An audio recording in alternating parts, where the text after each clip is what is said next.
I'm gonna make another bowl, but you already know that because you read the title and saw the video thumbnail. So it's kind of useless to say it again. But anyways, this is the bowl I started with. It's actually one of the first bowls I ever turned on my lathe, and I didn't coat it with anything while it was drying, so this is what you get when you do this. A big bad crack through half of the bowl. So I have to turn it down at least to the end of the crack and then make the segmented ring that will fill up the space. After a quick sharpening, I could turn down the crack, and this actually went really fast. Now I need to make this segmented ring. And I think I had a unique idea for it. Well, at least I haven't seen it in other YouTube videos or on other pictures on the internet. The idea was that I take the bowl and add a thin dark segmented, a tall light segmented, and another dark segmented ring onto it. And the unique part is to inlay letters into the ring. Now in order for that to work properly, I need two species of wood with high contrast like walnut and maple. Well, I have maple, but no walnut. What I have instead is this tropical hardwood here, which is called Valaba. This wood has a beautiful dark reddish brown color, and the special thing about the Valaba is that it grows underwater in catchment lakes. And because of that, it's also very dense and very durable and also very heavy. I prepared the wood and got it ready for cutting it into segments. And to cut the segments, I rigged up a 15-degree angle on my table saw sled, which then makes pieces for a 12-segmented circle. A stop block at the fence ensures that all segments have the same length.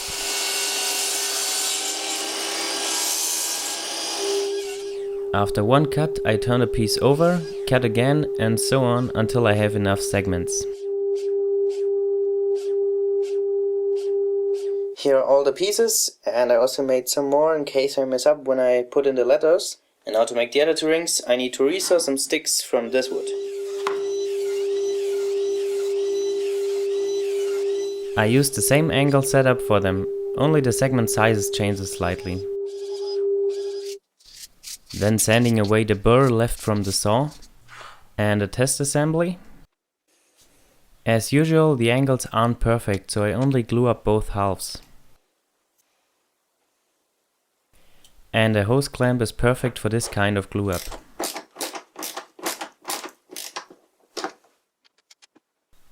While these rings are drying, I can start on making the inlays.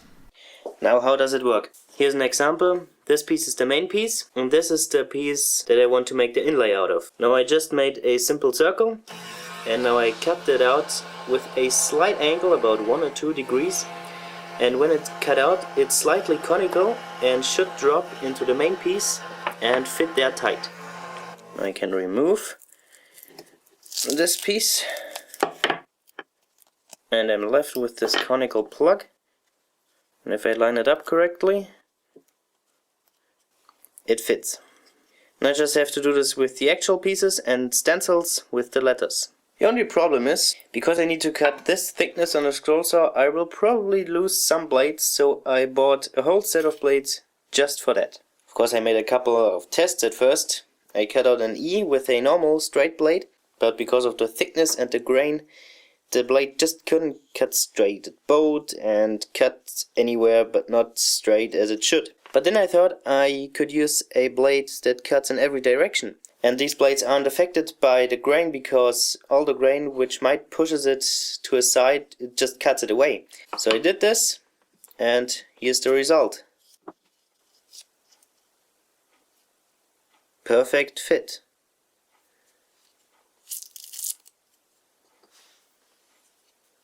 So now I know I have to use this blade for all the other cuts. I prepared the wood out of which the inlays are gonna be made from, and they have the same size as the segments. Then I put on double-sided tape on all the segments and cut them apart again.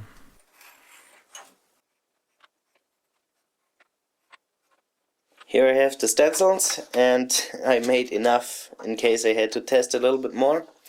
I made these with Photoshop and then imported them into Big Print to get the right size.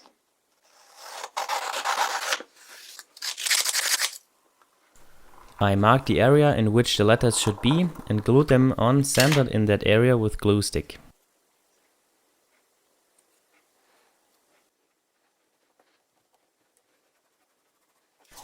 And to prevent the template from being shredded by the scroll saw blade, I put on some packing tape. Of course, the starting hole also needs to be drilled at an angle, so I rigged up the appropriate slope on the drill press. Then tensioning the blade and start cutting. This takes some time because of the thickness. You really don't want to push this kind of scroll saw blade or it will break quickly. But you also shouldn't stop because these round cutting blades leave nasty saw marks quickly.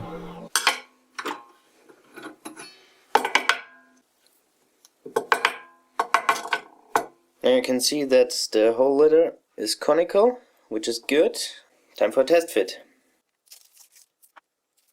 But before the test fit, I need to make sure that all the dust gets out here, so I have a little brush and I just clean the hole with it.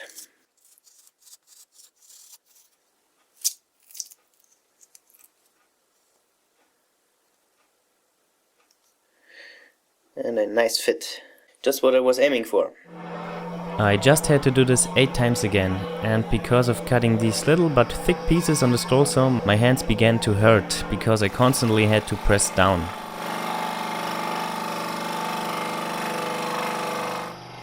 And here's how it looks when I'm filming. I got all the inlays cut. They all fit quite nicely, except for the last 3 ones I cut, but their fit is still okay enough. I put on enough glue with a brush, and because the pieces are conical, I didn't really need clamps. Just pressing them in firmly was enough.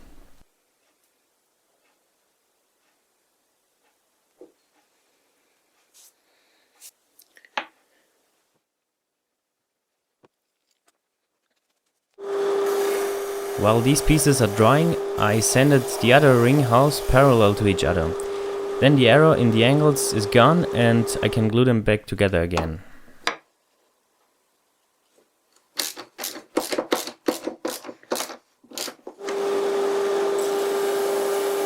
Then I sanded all the letters flush with the surface.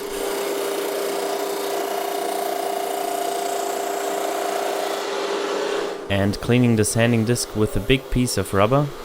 Now all the letters are pretty much finished except for the R and the P, because they're missing a part. So I remade these 2 letters again out of maple, a little bit thicker, and with these now I can inlay the inlay.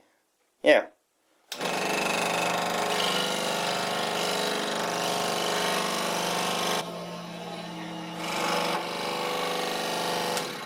Now both plugs are cut and fit quite nicely.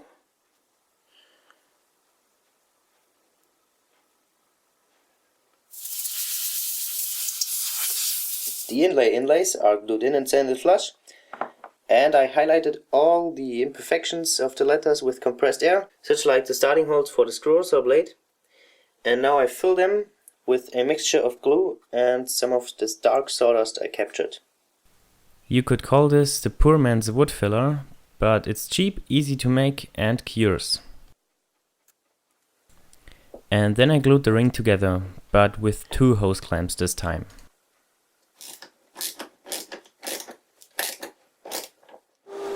And once they are dry, the same procedure as with the other rings.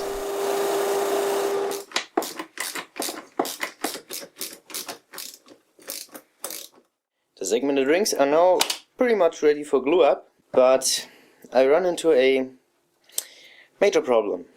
The bowl I wanted to use had a crack and I turned it down a little bit, but because my workshop has another humidity than the place where I store the bowls, this crack started to expand again. And now it's just too big to be part of the bowl, and I put so much effort into this ring. I want the bowl to come out perfect. So I looked through my other bowls I had, and I had a walnut bowl, but it has just not the right shape. And I also have an apple wood bowl. It would probably work, but the walls are already really thin, and I didn't want to risk that the walls then get too thin and the bowl is ruined, so I came up with another solution. I decided to recreate this bowl out of segmented rings of Wallaba. And I made enough rings to recreate the size and the shape of this bowl. And these gonna fit on top. And this will get the finished bowl. So now I just have to glue this all together. To be able to mount that whole thing on the lathe, I prepared a waste block on the faceplate. And I used a tailstock to provide clamping pressure and center the ring at the same time. Once dry, I drilled out the center because the points of the segments didn't all reach to the center. I turned a matching plug and glued it in place.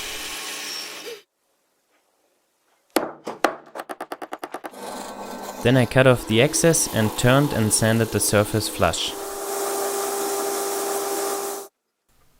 And gluing on the next ring, again with the help of the tailstock. Here I didn't drill out the center, but turned it with a detail tool. And the matching plug was made and glued in. Then turning and sanding everything flat again and gluing on the next ring. For stability reasons of the plugs, I'm gonna glue in the second plug 90 degrees to the first one, so the grains will interlock each other. It's kind of like plywood, but I don't have the third layer on the other side, but it's definitely better than gluing them straight.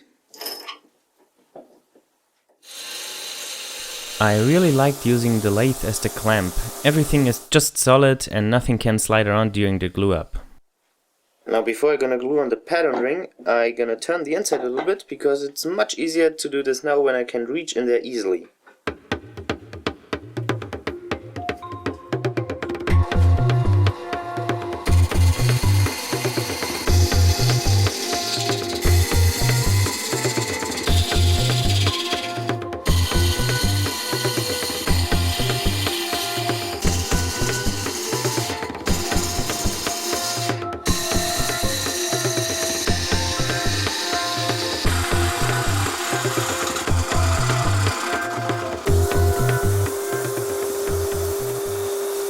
Like every other ring, the pattern ring is also sanded flat before the glue up.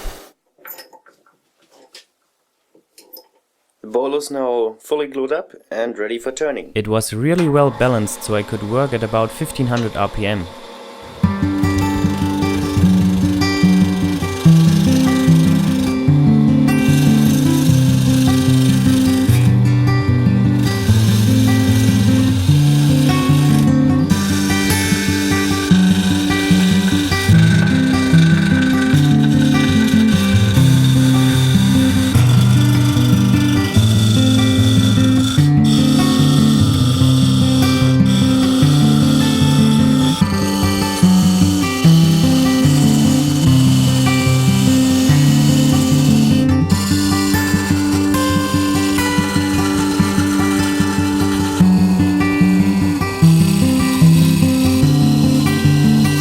Now turning is done, and thanks for truing up every ring before gluing on the next ring. None of the rings is wobbling at all. They all run perfectly true. Now it's time for sanding, and therefore I built myself a new sander to try out. I have a building video and free plans about the sander, and you can get to it by clicking the annotation.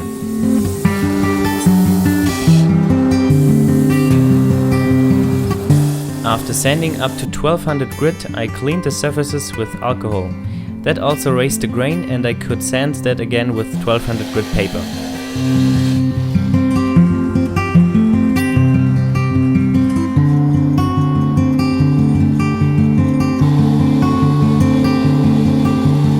To reverse mount the ball on the coal jaws, I didn't cut off the waste block yet, because I can use the faceplate to center the ball perfectly with my life center.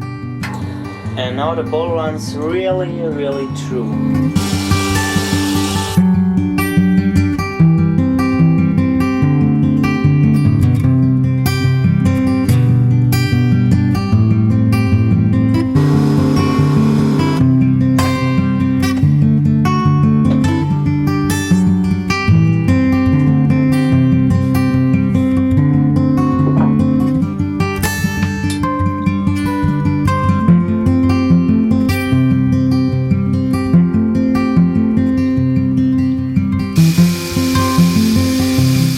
needed the bottom to be very flat so I could sign the bowl with an ink transfer.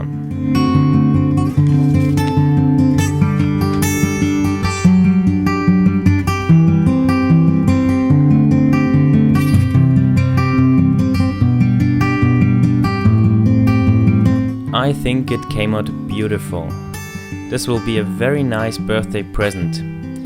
And if you wonder what the lettering means, the first word is a nickname and the second word, it's German. It kind of means that it's her bowl.